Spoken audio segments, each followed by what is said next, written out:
Jesus is a prophet. He's not God and he's not God's son. This video is going to be very, very simple and hopefully very short because it's so simple. One of the characteristics of God is that God is all powerful. God is all knowing and God is beyond any limitations.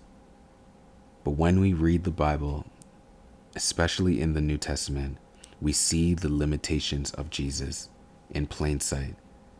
If Jesus is God, then therefore God and Jesus are the same.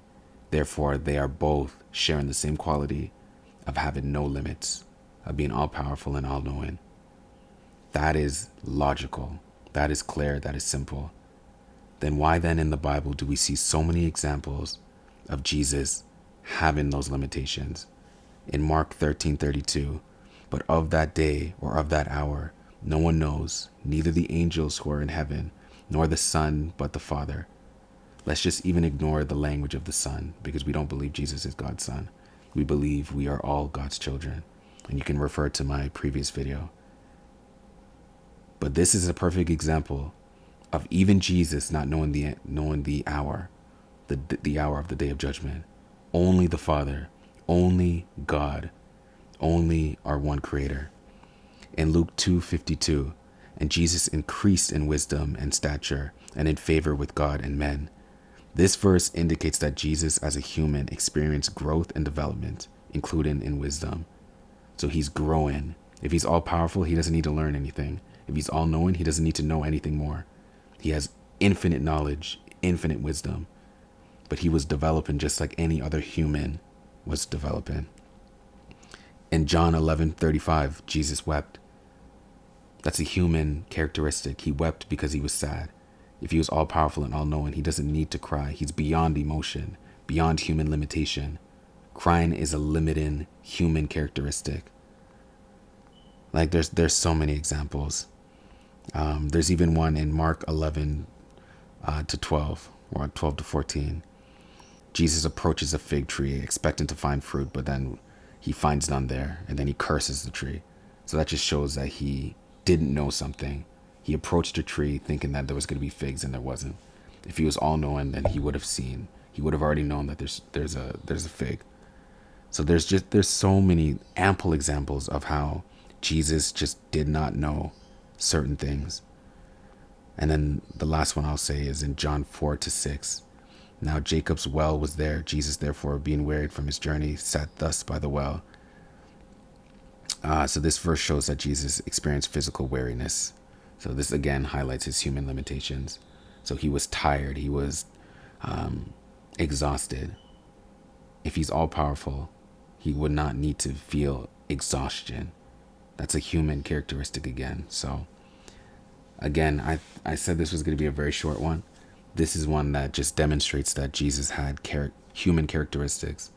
And a common argument to that is that Jesus limited himself so he can relate to us more. I think for me, that is just a way to explain something that cannot be explained. That it almost seems like a cop-out. Because Jesus never once told anyone that this is what he was doing. I'm going to limit myself so I can relate to you.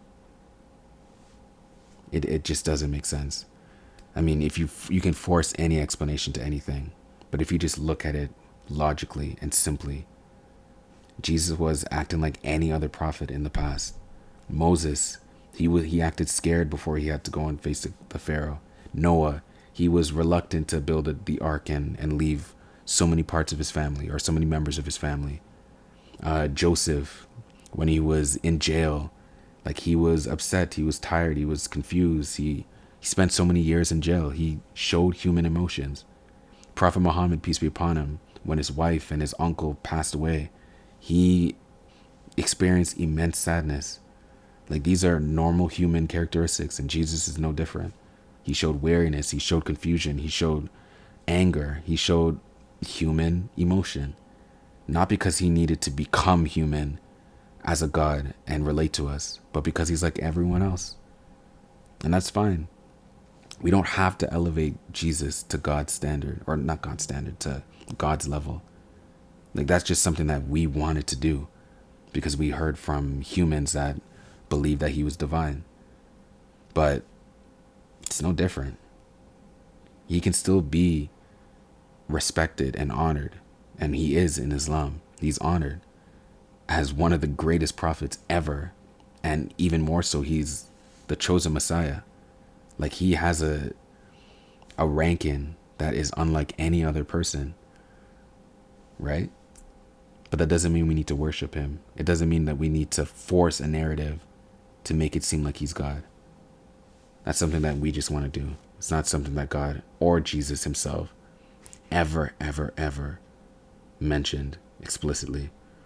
And there's a reason why that kind of language is not found in the earliest of the testaments. It's not in Mark, Matthew, or Luke. It's only found in John. And John is the closest thing to the time of Paul, which is a whole nother thing. Astaghfirullah.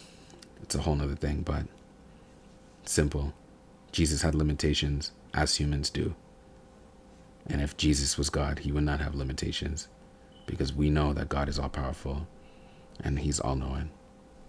So hope that makes sense.